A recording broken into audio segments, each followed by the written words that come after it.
उन तीनों नालों को बनाने में 25 अरब रुपए की कॉस्ट आई। 14 अरब रुपए गवर्नमेंट दे रही है घर बनाने के लिए और ज़मीन अलग। कराची शहर के अंदर 36 इदारे हैं जो काम कर रहे हैं, उनके 36 मुख्तलिफ सरबराह हैं।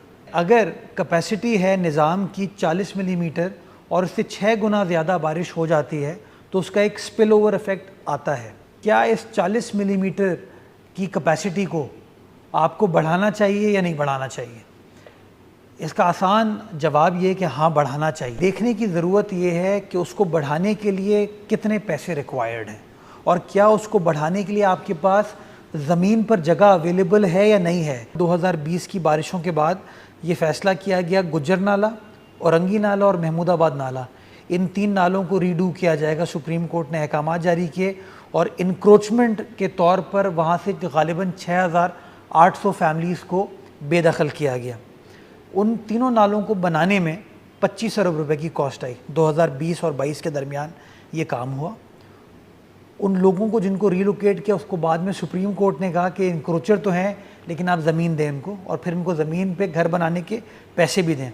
14 अरब रुपए गवर्नमेंट दे रही है घर बनाने के लिए और ज़मीन अलग। तो सिर्फ 3 नालों पे अमर हमें तकरीबन अप्रॉक्सीमेट 50 अरब रुपए की कॉस्ट आई है। 50 अरब रुपए। कराची शहर में 46 बड़े नाले हैं KMC के और 514 छोटे नाले हैं जो कि टाउन्स चलाते हैं। तो गालिबन कोई 560 नाले आपके पास कराची शहर में मौजूद हैं। तो इन टर्म्स ऑफ फाइनेंसेस जब आप बात करेंगे तो एक बहुत मेजर बड़ा नंबर है ये, जिसके अंदर मैं समझता हूँ बात तो बहुत आसानी से की जा सकती है, लेकिन ये जो फाइनेंशियल एस्पेक्ट है, क्या लोकल गवर्नमेंट के पास, क्या प्रोविंशियल गवर्नमेंट के पास, क्या वफाकी हुकूमत के पास, हम तीनों के पास कलेक्टिवली क्या इतने अरब रुपए अवेलेबल हैं कि हम कर सकें। और आप you can do the mathematics कि अगर 3 नालों पे आपको 50 अरब रुपए की कॉस्ट हो रही है तो 560 नालों के ऊपर अगर आप काम करेंगे तो what sort of numbers are we talking about. Karachi शहर के अंदर 36 इदारे हैं जो काम कर रहे हैं।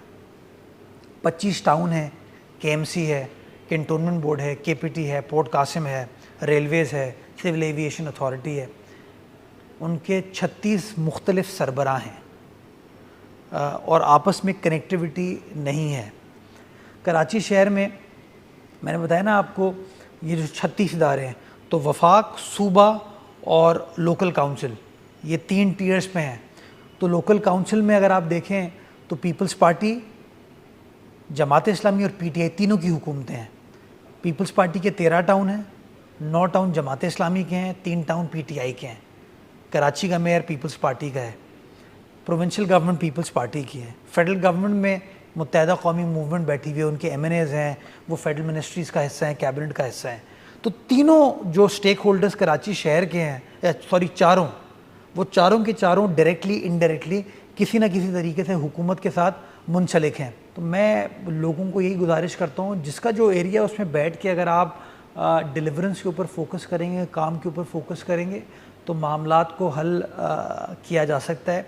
मुझे कोई एतराज़ नहीं है तनकीद के ऊपर। मैं ओपन चैलेंज करता हूँ कि कराची की 106 सड़कें जो KMC की हैं उस पर जाके देखिए आप कि अगर वहाँ पर पानी है हमें इल्ज़ाम ठहराइए।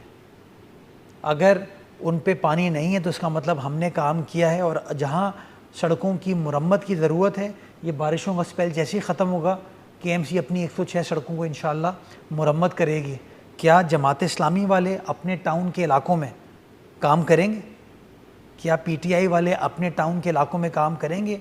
क्या MQM वाले वफाकी हुकूमत के ज़रिए उन वफाकी इदारों के तहत चलने वाले इलाकों के अंदर काम करके देंगे?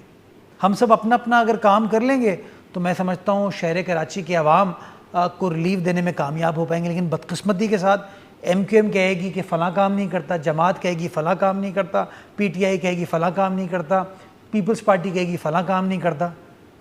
Citizens don't need it and citizens don't deserve it.